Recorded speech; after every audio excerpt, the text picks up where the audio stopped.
Hi நண்பர்களே, எல்லாரும் எப்படி இருக்கீங்க? இன்னைக்கு நம்ம என்ன வீடியோ பார்க்க போகிறோம் அப்படின்னு சொன்னால், என்ன வீடியோ தமிழைனை பார்த்தோன்னே தெரிஞ்சாச்சா? சரி சரி சரி சரி, அதை பற்றின உங்களுடைய ஒப்பீனியன் வந்து எனக்கு தேவை. சரியா? சரி, நேற்று வந்து டைல்ஸ் வந்து சூஸ் பண்ண வீடியோ போட்டிருந்தேன். நிறைய பேர் வந்து உங்கள் கருத்தை சொல்லியிருந்தீங்க. சில பேர் நான் என்ன டைல்ஸ் சூஸ் பண்ணியிருப்பேன் அப்படின்னு ஒரு சில பேர் வந்து கரெக்டாக வந்து சொல்லியிருந்தீங்க. எல்லாருக்குமே வந்து நம்ம வீடு மாதிரி ஆர்வமாக நினச்சி இது போடுங்கம்மா நல்லாயிருக்கும் அப்படின்னு சொன்ன எல்லா பிள்ளைகளுக்கும் என்னுடைய நன்றிகள். சரியா? அதுக்கப்புறம் இன்றைக்கி வந்து நம்ம என்ன பற்றி பேச போகிறோம் அப்படின்னா, லாஸ்ட் இயர் வந்து என்னோட ஏப்ரல் 19 என்னுடைய 25வது திருமண நாள் ஸ்டார்டிங். சில்வர் ஜூப்ளி வந்து 25வது வருடம் ஸ்டார்ட் ஆச்சு. அதை வந்து 25வது வருஷம் முடிகிற வரைக்குமே அது வந்து இது பண்ணலாம். எல்லாமே நம்ம வச்சுக்கிறது தான். சரியா? எப்போனாலுமே நம்ம செலப்ரேட் பண்ணலாம். மறுபடியும் வந்து லாஸ்ட் இயர்லேருந்து அடுத்த வருஷம் வரைக்கும் எனக்கு நிறைய விதமான ஆசைகள், கனவுகள் அப்படின்னு எல்லாமே சொல்லலாம். நான் வந்து ஓப்பனாக தான் இன்றைக்கி வந்து உங்கள்கிட்ட வந்து ஓப்பன் டாக்காக தான் பேசிகிட்டு இருக்கேன். ஏம்மா மறுபடியும் வந்து அந்த நினைவுகளெல்லாம் நினைக்கிங்க வைக்கிங்க அப்படின்ட்டு வந்து யாரும் வந்து சொல்லாதீங்க. சரி, சொன்னாலும் பரவாயில்ல. இருந்தாலும் வந்து நான் என் மனசில் உள்ளதை உங்கள்கிட்ட ஓப்பனாக வந்து நான் சொல்கிறதுக்காக தான் இந்த வீடியோ வந்து நான் பதிவு பண்ணியிருக்கேன். அதாவது என்னுடைய ரொம்ப நீண்ட கால ஆசை, என்ன நீண்ட கால ஆசைனா, என்னுடைய வாழ்க்கையிலேயே ஒவ்வொருத்தருக்கும் வாழ்க்கையில் வந்து வாழும்போது ஒரு சில இது வந்து ஒரு ஆசை, ஒரு அர்த்தங்களோடு இருக்கணும் அப்படின்னு நினைப்போம். அப்படி தான் வந்து நான் என்னுடைய ஒரு திருமண நாளையும் வந்து கஷ்டப்பட்ட காலத்திலேருந்தே நான் வந்து மிக மனசு திருப்தியோடு நான் வந்து ஒரு ஆண்டையுமே வந்து நான் கொண்டாடியிருக்கேன். கடந்த ஒரு 2 வருடங்களாக, ஒரு வருடம் வந்து பிரச்சனைக்கு அப்புறம் வீட்டில் இருந்தும் சேர்ந்தும் கொண்டாட முடியாமல் போச்சு. அதுக்கப்புறம் லாஸ்ட் இயர்லாம் எனக்கு வந்து அவ்வளோ ஒரு பெயின், அவ்வளோ ஒரு அழுகை, அவ்வளோ ஒரு வருத்தம் பயங்கரமாக இருந்துச்சு எனக்கு. அப்போது நீங்கள் இப்போ செலப்ரேஷன் கூட பார்த்துருப்பீங்க. 2 பேர் இருக்கிற மாதிரி கேக்லாம் வந்து ஆர்டர் பண்ணி எங்கள் அம்மாவுக்கு நான் வந்து பண்ணுறேன், வைக்கேன், வாங்குகிறேன் அப்படின்லாம் சொல்லியிருந்து என்னெல்லாமோ பண்ண மாதிரிலாம் பண்ணி நீங்கள் நிறைய பேர் வந்து பார்த்துருப்பீங்க. நிறைய பேர் விஷும் பண்ணியிருந்தாங்க. என்னுடைய அந்த 25வது வருட ஆனிவர்சரிக்கு வந்து நிறைய பேர் விஷ் பண்ணியிருந்தாங்க.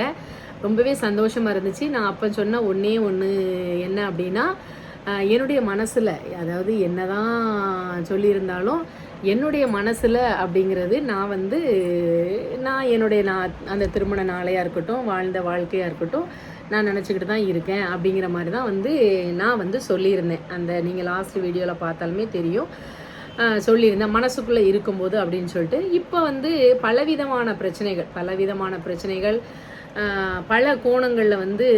பல கோணங்களில் திசை மாற்றி விடப்பட்டது. அதுதான், வேற ஒன்றுமே கிடையாது. பல கோணத்தில் திசை மாற்றி விடப்பட்டது. நம்மளுடைய லைஃப்பை பார்த்தாலும் அவங்களுடைய லைஃப்பை நம்மளுக்கு வந்து இந்த வயசுலேயே நம்மளுக்கு வந்து ஒரு துணை, ஒரு வாழ்க்கை அப்படின்னு நம்மளுக்கு அமைச்சு கொடுத்து அதே நம்மளுக்கு ஒரு தேவையும் பட்டது. அப்போ இந்த மாதிரி காலம் கடந்து ஒரு வாழ்க்கையை வாழ்ந்த நம்மளுடைய அம்மாவுக்கும் வந்து எப்படி இருக்கும் அப்படிங்கிற ஒரு ஃபீலே இல்லாமல் எல்லாமே வந்து பண்ணி முடிச்சிட்டாங்க. பட் இன்னும் வந்து கண்டினியூஸாக பண்ணிட்டு இருக்காங்க.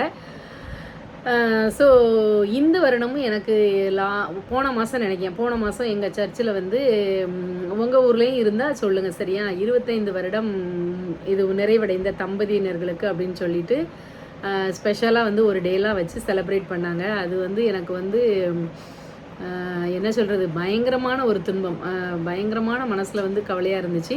இன்னொன்று, நீங்கள் நிறைய பேர் சொல்லலாம், நல்ல ஹாப்பியாக நல்லா வந்து சந்தோஷமாக வச்சுருக்கிற கணவன் மனைவி அப்படி இருந்தால் தானே இதெல்லாம் வந்து எதிர்பார்க்கணும். ஆனால் நீங்கள் ஏன் இதெல்லாம் எதிர்பார்க்கீங்க அப்படின்னு எனக்கும் சொல்லலாம், அங்கேயும் சொல்லலாம். சரியா? அந்த மாதிரி நீங்கள் சொல்லலாம். பட் வாழ்க்கை அப்படிங்கிறது வெறும் இன்பம் சார்ந்தது மட்டுமே கிடையாது. எல்லாருடைய வாழ்க்கையும் நிறைய இப்போ வந்து பெரிய பெரிய லெவலில் இருக்கவங்களுடைய வாழ்க்கையுமே நம்ம பார்த்தோம் அப்படின்னா பலவிதமான துன்பச் சுவடுகளால் வந்து நிறைந்ததாக தான் இருக்கும். சரியா? இன்றைக்குமே வந்து நான் ஏற்கனவே என் பிள்ளைகளை இது பண்ண ஒரு ஸ்கூல் டீச்சர் ஒருத்தங்களை நான் சந்தித்தேன். ஸ்கூலில் படிக்கும்போது உள்ள பிள்ளைங்களாம். அப்பவும் அவங்க சொல்கிறாங்க, சுண்டும் குருமாவமாக அந்த வண்டியில் போட்டு 2 பேரையும் கொண்டு வந்து எப்படிலாம் பண்ணுவீங்க? அவனுக்கும் கல்யாணம் முடிஞ்சு அவன் போயிட்டான், அவள் லைஃப்பை பார்க்கா, நல்ல கையில் வந்து இதாக ஆயிட்டா, ஏன் உங்கள் வாழ்க்கையில் வந்து இது பண்ணணும், இதில் என்ன இருக்குது உங்கள் வாழ்க்கையை வந்து இது பண்ணுறதுக்கு, எவ்வளோ ஸ்ட்ரகிள் பண்ணி இத்தனை வருஷத்தை கடந்திருப்பீங்க. நிறைய பேசுனாங்க, நிறைய நான் சொல்லலை, அந்த மாதிரிலாம் அவங்க பேசிட்டு போனாங்க. அப்போ எனக்குமே வருத்தம் வந்துச்சு. நான் அவங்கள்ட்டையுமே ஓப்பனாக ஷேர் பண்ணிக்கிட்டு இருந்தேன். ரொம்ப நாள் இல்லாமல் திடீர்னு ஒரு ஏதாவது ஒரு ஃபேமிலி மூவியோ ஒரு ஹஸ்பண்ட் அண்ட் ஒய்ஃபு சீன் பாசமாக இருக்கிற இந்த மாதிரிலாம் பார்க்கும்போது எனக்குள்ளேயும் என்னை அறியாமையே சில டைமில் வந்து மனசில் வந்துடுது, வலி அழுகெல்லாம் எனக்கு வந்துடுது. இப்போ ஒரு 4 நாளைக்கு முன்னாடி பயங்கரமாக வந்துச்சு. நினச்சி அந்த வேதனை வந்து கடவுளுக்கு வந்து கண்டிப்பாக தெரியும். அந்த அளவுக்கு ஒரு பெயின் வந்து எனக்கு வந்துச்சு. நிறைய இதுகளை வந்து வார்த்தைகளால் சொல்லிட முடியாது. அதை வந்து அனுபவிக்கும் போது மட்டும்தான் தெரியும். அப்போ அதையும் என் சிஸ்டர் மாதிரி அவங்கள்ட்ட ஷேர் பண்ணேன், இந்த மாதிரிலாம் இருக்குது அப்படின்னு. அவங்களும் சொன்னாங்க, எத்தனையோ ஃபேமிலி நாங்கள் பார்க்கோம், எந்த ஃபேமிலியில் சண்டைனாலும் நாங்கள் இந்த அளவுக்கு நான் வருத்தப்பட்டது கிடையாது. ஆனால் நீங்கள் வந்து நல்லா இருக்கணும், உங்களுக்கு ஒரு தேவை இந்த அவங்க அப்படிங்கிற இதை வந்து நினச்சி நாங்கள் ஒவ்வொரு நாளும் ப்ரேயர் பண்ணிகிட்ருக்கோம் ஜீசஸ்ட்டை அப்படின்னு சொல்லிட்டு அவங்க ரொம்ப மன ஆறுதலாக வந்து பேசிட்டு போனாங்க. அந்த பிள்ளைங்க அவங்கவுங்க லைஃப்பை பார்க்கணும், பட் நீங்கள் 2 பேரும் கண்டிப்பாக வந்து சேர்ந்து தான் இருக்கணும். ஆனால் ஏன் இப்படி வந்து சேர விடாமல் இப்படி பண்ணிகிட்டு இருக்காங்கன்னு அவங்க ஓப்பனாக வந்து அவங்க பேசுனாங்க. சரி, இப்போ வந்து நான் உங்கள்கிட்ட என்ன சொல்ல போகிறேன் அப்படின்னா, நான் லாஸ்ட் இயர் வந்து தனியாக இருந்து இது பண்ண அப்படி தானே. இப்போவும் என்ன போலீஸ் சொன்னீங்க, அந்த பிரச்சனை இந்த பிரச்சனை, அடித்தது வச்சது, கோர்ட்டில் கேஸு போகுது, எல்லாம் போகுது, ஏன்மா இந்த இது அப்படின்னு சொல்லலாம். நான் உயிரோடு இருக்கிற வரையில், சரியா, நான் இருக்கிற வரையில் நான் என்னுடைய கல்யாண நாளை கொண்டாட தான் செய்வேன். ஏன்னா நான் கோயிலில் வாக்கு அளித்தது போல், நான் கோயிலில் வாக்கு அளித்து நான் வந்து கெட்டினது போல், இன்பத்திலும் துன்பத்திலும் உடல் நலத்திலும் நோயிலும் நீ இவருக்கு பிரமாணிக்கமாக இருந்து மதிக்கவும் நேசிக்கவும் அப்படின்ன மாதிரி நான் எல்லாமே பண்ணிக்கிட்டு தான் இருந்தேன். மதிக்கக்கூடிய ஒய்ஃபை பல இடங்களில் கேவலப்படுத்தி அசிங்கப்படுத்தி அடுத்த சூழ்நிலைக்கு கொண்டு சென்று எல்லாமே பண்ணும்போது அதற்காக போராட வேண்டிய சூழ்நிலையிலே தான் நிறையா இதுகள் வந்து வந்துட்டு. ஸோ அதனால் நான் கண்டிப்பாக நான் வந்து அதை தான் பண்ணுவேன். ஏப்ரல் 19ஆம் தேதி சனிக்கிழமை அன்றைக்கி நைட்டு தான் வந்து நாங்கள் ஈஸ்டருக்கும் வந்து கிளம்புவோம். ஞாயிற்றுக்கிழமை 25வது வருடம் நிறைவு விழா, சரியா. என்னுடைய வாழ்க்கையில் அந்த நம்ம 50 வருஷங்கள்லாம் கிடக்கிறதெல்லாம் பெரிய விஷயம். யாருமே வந்து அடுத்த லெவலுக்கு போவாங்களான்னு அது ஒரு சில பேர் தான். 25 வருடத்தை கடந்து முடிச்சாச்சு. ஸோ அதனுடைய நினைவாக செலிப்ரேட் பண்ணுறதுக்காக 2 பட்டு சாரீ வந்து எடுத்து வச்சுருக்கேன். ஏன்னா ஈஸ்டரும் வருதில்ல ஞாயிற்றுக்கிழமை. ஸோ அந்த 2 பட்டு சாரியில் ரதியம்மா என்ன பட்டு சாரீ கட்டணும் அப்படின்னு சொல்லுங்கள். என்னுடைய ஆசைக்காக நான் அன்றைக்கி வந்து நான் கல்யாணம் பண்ணும்போது நான் எப்படி இருந்தனோ அந்த ஃபீல், அந்த லுக் வந்து அந்த இது என் மனசில் இருக்கும். நான் அதே மாதிரி வந்து இருப்பேன், சரியா. ஸோ 2 சாரீ வந்து எடுத்திருக்கேன். 2 சாரியில் எந்த சாரீ நல்லா இருக்குது, நான் சனிக்கிழமை 25வது வருஷம் நிறைவு விழாவை என் பிள்ளைங்க உங்களோட நான் செலிப்ரேட் பண்ணணும்னு ஆசைப்படுறேன். அம்மாவை வந்து நீங்கள் மனசார வந்து என்னை வாழ்த்துங்க. எந்த சாரியை நான் கட்டலாம் அப்படின்னு சொல்லிட்டு நான் வந்து உங்களுக்கு காட்டுறேன். நீங்கள் வந்து எனக்கு வந்து அதை செலக்ட் பண்ணி சொல்லுங்கள், ஓகேவா. இதுதான் அந்த 2 சாரீஸ், சரியா. இந்த ஒரு மாதிரி லைட் பாசி பச்சை க்ரீனில் ஆஷ் கலரில் பார்டர் 1. 2வது வந்து இது வந்து இந்த சாரீ ஏற்கனவே எடுத்து வச்சுருந்த சாரீ பார்த்துக்கோங்க. என்ன கலர்னால் நல்ல ஃபேண்டா கலரில் மெரூன் பார்டர் கோல்டன் கலரில் பார்த்துக்கோங்க. இந்த சாரியினுடைய விலை வந்து இது வந்து 10,000. இது வந்து சாஃப்ட் சில்க் இந்த சாரீ வந்து, சரியா.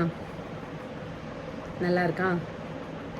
சாஃப்ட் சில்க்கு ரொம்ப ரொம்ப உழைச்சிட்டேன் அப்படின்னு சொன்னால் அதுக்கப்புறம் அதை வந்து எடுக்க முடியாது. ஸோ நல்லாயிருக்கும்னு நினைக்கிறேன். நல்லா இதாக பார்டர். இன்னும் சட்டெல்லாம் தைக்கலை, எனக்கு டைமே இல்லை. ஸ்கூல்லையும் பிஸி, மறுபடியும் டெய்லி ஒர்க்கு, அதனால் இது பண்ண முடியவில்லை. இதுதான் வந்து முந்தானை. நான் கெட்டுற அன்னைக்கு உங்களுக்கு கெட் ரெடி வித் மீ போடுவேன்ல, அப்போ வந்து நான் போட்டு காமிக்கிறேன். ஸோ இந்த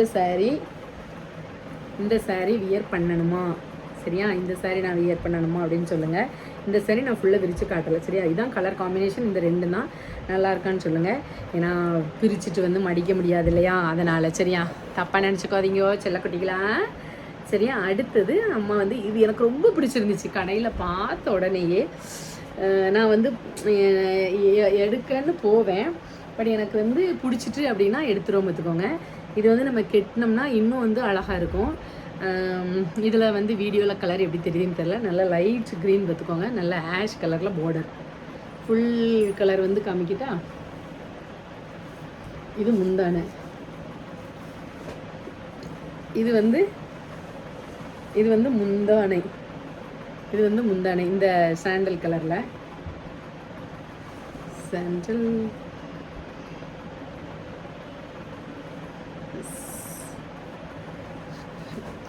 ஒர்க்கு வச்சு போட்டால் ஒரு பொண்ணு ஒர்க்கெலாம் ஆரி ஒர்க்லாம் போட்டு தாரேன்னு சொல்லிச்சு. அந்த பொண்ணுக்கு கொடுக்குறதுக்கு கூட எனக்கு டைம் இல்லை.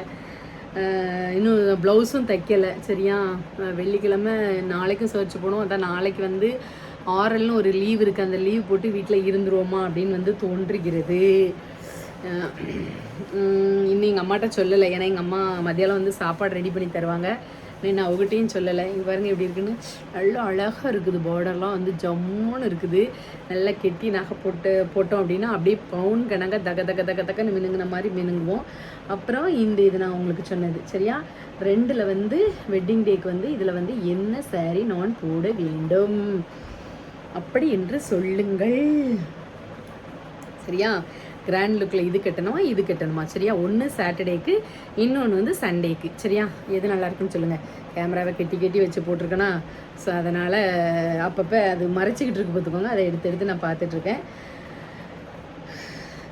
ஒரு பாட்டு. கல்லானாலும் கணவன் சிறு புல்லானாலும்